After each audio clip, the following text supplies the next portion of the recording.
मुझसे आज किसी ने पूछा कि ऐसा क्या है जिसने तुम्हारी जिंदगी बदल दी। ऐसा क्या है जिससे तुम्हारी पर्सनालिटी एकदम से ही कंप्लीटली चेंज हो गई। ऐसा कौन सा इंसिडेंट है तुम्हारी लाइफ में। मेरा ये मानना है कि सबकी जिंदगी में कुछ ना कुछ ऐसा जरूर होता है जिससे कि जो पर्सनालिटी उनकी होती है उससे एकदम अलग पर्सनालिटी उनकी हो जाती है चेंज। क्योंकि मेरी ज़िंदगी में ऐसा हुआ है तो मैंने जिसने क्वेश्चन पूछा था मैंने उसको रिप्लाई किया। एंड ये चीज़ मैं आपके साथ भी शेयर करना चाहती हूँ कि जब ऐसी चीज़ें होती हैं तो क्या क्या चेंज होता है और उन चेंजेस का क्या पॉजिटिव पॉइंट है और क्या नेगेटिव पॉइंट है। यू you नो तो मेरी ज़िंदगी में ऐसा क्या हुआ था कि जिसने मतलब पूरी लाइफ पूरी पर्सनैलिटी चेंज कर दी मेरी। मेरी रिस्पॉन्सिबिलिटी क्या होती है ये एक्चुअली मुझको सिखा दिया। एंड एक्चुअली लाइफ क्या है, लोग कैसे होते हैं, everything I got to know. ठीक है। तो ये बात है 2019 की जब मेरी मम्मी थी। एंड मेरी मम्मी को कोई लंग्स का प्रॉब्लम हो गया था तो उसकी वजह से उनकी डेथ हो गई थी। देन मैं एक ऐसी लड़की थी जब मेरी मम्मी थी कि मुझे किसी चीज़ से कोई भी प्रॉब्लम नहीं, मतलब एकदम फ्री। किसी भी चीज़ की कोई टेंशन नहीं, जो मन में आ रहा है वो करना है, खाना है, गाना है, जाना है, वटेवर जो भी करना है वो करना है। और इतना मतलब ज़िद्दी थी ना मैं कि अगर मुझे कुछ चीज़ें लानी हैं तो वो लानी है। जैसे कि एक बार क्या हुआ था कि मुझे उस टाइम पे मुझे सिलाई का एकदम जो सिलाई करते हैं स्टिचिंग, मुझे एकदम से शौक हो गया कि मुझे ये करना है। मैंने कहीं पे देख लिया किसी दीदी को कि ये कपड़े सिल रही हैं और मुझे ऐसा लगा कि हाँ मैं भी कर सकती हूँ, मुझे भी लाना चाहिए। मतलब मुझे एक अच्छी अच्छी मतलब अच्छी ड्रेस डिज़ाइन करनी है, ये करना है, वो करना है, एकदम फैंटेसी। ज़्यादा नहीं, अराउंड आई वॉज 13 या 14 साल की थी मैं उस टाइम पे। तो मैंने सोचा कि नहीं मैं भी कर सकती हूँ और मुझे एक सिलाई मशीन चाहिए तो चाहिए। ठीक है। तो मैंने अपने पापा से बोला कि मुझे चाहिए। पापा बोले कि क्या ही करेगी लेके, मतलब इतने पैसे उसमें डालना, 2-2.5 हज़ार की सिलाई मशीन आती है और फिर कोई यूज़ नहीं करेगा तो वो रखी रहेगी फालतू में, क्यों ही लाना। बट मैं इतनी ज़िद्दी थी ना कि मतलब इतनी ज़िद पकड़ ली मैंने कि मुझे फीवर आ गया। मुझे फीवर आ गया। फिर फीवर आने के बाद मेरे बेचारे घर वाले ले आए, चलो ठीक है ला के दे दो। फीवर आ गया उसको। ठीक है। सिलाई मशीन ले आए। उसके बाद मैंने क्या किया कि मुझे शौक था, नया नया मैंने देखा था इसलिए मंगवाई। ठीक है। उसके बाद अराउंड मैंने ज़्यादा नहीं, 15 दिन, मैक्सिमम 15 दिन ही यूज़ किया और मशीन रखी रही। ठीक है। ऐसी ये एक नॉर्मल सी एक एग्जाम्पल बताए, ऐसे ना जाने कितनी चीज़ें हुई हैं मेरी लाइफ में।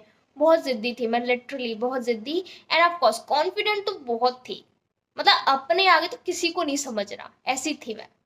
ठीक है। कॉन्फिडेंट तो मुझ में कूट कूट के भरा हुआ था। उसके बाद मतलब जब मेरी मम्मी थी, और मम्मी मतलब मेरी ऐसी थी ना, मुझ में बहुत प्राउड करती थी, बहुत ज़्यादा। ये मैं चीज़ों को है ना बहुत जल्दी ग्रैब कर लेती थी, कोई कुछ सिखा रहा है, कुछ बोल रहा है, मैं बहुत जल्दी सीख जाती थी। तो मेरी मम्मा बहुत ज़्यादा खुश होती थी मुझसे और मतलब बहुत प्यार करती थी। पूरे बहन भाइयों में सबसे ज़्यादा मुझसे ही प्यार करती थी, सच में। उसके बाद जब 2019 आया तो मेरी मम्मी एक्सपायर हो गई थी, जैसे कि मैंने बताया कि कुछ लंग्स का इशू आ गया था तो उसकी वजह से वो एक्सपायर हो गई थी। And then I was completely depressed, मेरा माइंड एकदम ब्लैंक हो गया था। मुझे मतलब कुछ सोचा ही नहीं जा रहा था, मतलब क्या ही सोचूं, एकदम माइंड ब्लैंक। ठीक है। उसके बाद मेरी फैमिली में मेरे बहन भाइयों की, पापा, मेरे बहन भाई एंड मैं सबसे बड़ी हूँ। तो मेरे ऊपर ही रिस्पॉन्सिबिलिटी आ गई सारी। फिर मुझे लग रहा है यार कैसे होगा, मतलब इतने मतलब मैं 12th में थी उस टाइम पे। 12th की पढ़ाई करना, बोर्ड एग्ज़ाम्स एंड घर का काम और सारी ये चीज़ें कैसे मैनेज होंगी। मैं सोचूं मतलब कुछ भी काम नहीं करती थी तो मम्मी थी। और उसके बाद इतनी सारी चीज़ें, पढ़ाई, ट्यूशन भी अपना देखना है, पढ़ाई भी देखनी है और घर भी हैंडल करना है। घर के काम भी बहुत ज़्यादा हो जाते हैं, लिटरली बहुत काम हो जाते हैं घर के। एंड अभी तो अराउंड 5 to 6 years हो चुके हैं, तो अब तो हैबिट हो गया, मुझे अब कोई दिक्कत नहीं है। लेकिन उस टाइम पे मुझे इतनी ज़्यादा प्रॉब्लम हुई थी ना कि मतलब जो मेरी पर्सनालिटी थी उससे किसी और में जो कन्वर्ट होने का प्रोसेस था ना, it was really difficult. But मैं एक चीज़ बोलना चाहूँगी, डिफ़िकल्ट तो था लेकिन इसने मुझको स्ट्रॉन्ग बहुत बनाया इस प्रोसेस ने। जो कन्वर्ट होने का प्रोसेस था ना, मतलब एक नाजुक लड़की से एक स्ट्रॉन्ग लड़की बनने तक का, वो बहुत ज़्यादा डिफ़िकल्ट प्रोसेस था। बट जो फाइनल रिजल्ट आया, इट वॉज रियली नाइस। अभी मैं मल्टीपल चीज़ें हैंडल कर सकती हूँ। अभी मैं जॉब भी कर रही हूँ, घर का भी कर रही हूँ, अपना चैनल भी चला रही हूँ, एंड मेरे ब्रेन में और भी चीज़ें चल रही हैं, मेरे आइडियाज़ और भी हैं। तो अभी मेरी पर्सनैलिटी ऐसी हो गई है कि मल्टीपल टास्क मैं कर सकती हूँ। But the main point is that कुछ ऐसी चीज़ें हमारी ज़िंदगी में होती हैं, हाउएवर वो अच्छी भी हो सकती हैं, बुरी भी हो सकती हैं। ठीक है, मेरी मम्मा जब एक्सपायर हुई थी तो मेरा माइंड एकदम ब्लैंक था। एंड मेरे मतलब मैं इतना रो रही थी कि मेरे सिर दर्द एकदम, वो चीज़ बन गई थी, सिर दर्द। 24 घंटे मेरे सिर दर्द ही होता रहता। उसके बाद मैंने ट्रीटमेंट कराया अपना, अराउंड 2 से 3 मंथ का ट्रीटमेंट हुआ था। देन ये जो सिर दर्द था वो बंद हुआ, और उसके बाद फिर मैं धीरे धीरे ओके होती चली गई। बट कर अराउंड 1 ईयर समथिंग, जब भी याद आती आंसू, जब भी याद आती आंसू। बोलते हैं ना कि जो टाइम है ना वो सब चीज़ सिखा देता है। तो अभी काफ़ी टाइम हो चुका है, याद आती है, ऑफ कोर्स आती है, बट रियलिटी पता चल गई है कि हाँ, वो जो इंसान नहीं है वो नहीं है। बट बहुत ज़्यादा प्रॉब्लम हुई थी उस टाइम पे। मैंने कुछ नहीं देखा था, कुछ समझ में आता ही नहीं था क्या हो रहा है, क्यों हो रहा है, कुछ भी नहीं। लेकिन जैसे जैसे चीज़ें होती गई, समझ में आता गया कि हाँ, ऐसा होता है तो दुनिया ऐसे होती है, बहुत सारी चीज़ें। एंड वाइल दिस प्रोसेस मैंने इतनी चीज़ें सीखी, लाइक रिलेटिव्स कैसे तुम्हें रिएक्शन देते हैं, कौन तुम्हारा रियल फ्रेंड है, कौन तुम्हारा true you can say well wisher है, कौन तुम्हारा सच में एक हेल्पर है।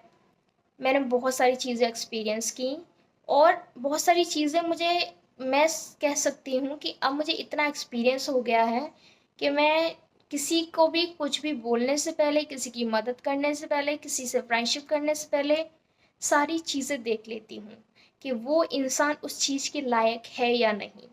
आई मीन, एक होता है ना कि सही इंसान की परख करना, तो वो चीज़ कहीं तक हो जाता है। लेकिन उस टाइम पे कि दो बातें मीठी किसी ने करी नहीं कि बस फिसल गए। अब तो बिल्कुल भी वैसा नहीं है। अभी इंटेंशन तो ऐसे चुटकियों में पता चल जाती है किसी की क्या इंटेंशन है। तो वो चीज़ें है ना, देखते देखते सीखते सीखते आती हैं, और जिम्मेदारियों से आती हैं।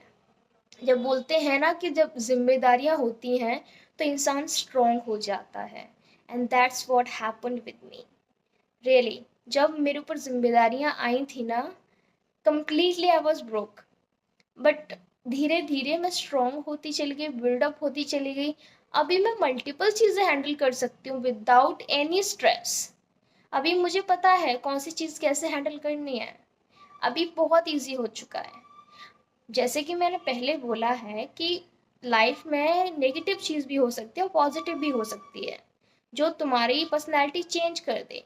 अब मेरी ज़िंदगी में नेगेटिव चीज़ हुई थी जिसने मेरी पर्सनैलिटी चेंज कर दी, ठीक है। लेकिन किसी की ज़िंदगी में पॉजिटिव चीज़ हो सकती है, किसी को कोई अचीवमेंट मिल सकता है जिसके बारे में वो सोचता रहा है, सोचती रही है, जिसका बूस्टअप हो गया कॉन्फिडेंस और ज़्यादा, और चीज़ें अचीव करने में। तो नेगेटिव और पॉजिटिव कोई भी इंसिडेंट हो सकता है जो तुम्हारी पर्सनैलिटी चेंज कर दे, राइट। बट एक बात फॉर श्योर, रिस्पॉन्सिबिलिटीज़ ऐसी चीज़ें हैं जो तुम्हें स्ट्रॉन्ग बनाती हैं, राइट। अगर आप भी एग्री करते हैं तो कमेंट में तो ज़रूर शेयर कीजिएगा। एंड ऑफ कोर्स, ऐसी कौन सी चीज़ है, कौन सी रिस्पॉन्सिबिलिटी है जो आपको स्ट्रॉन्ग बना रही है एंड जिसको आप निभा रहे हैं। वेल गाइज, आज की इस वीडियो के लिए इतना ही। चलिए दूसरे किसी ब्लॉग में मिलते हैं। Thank you.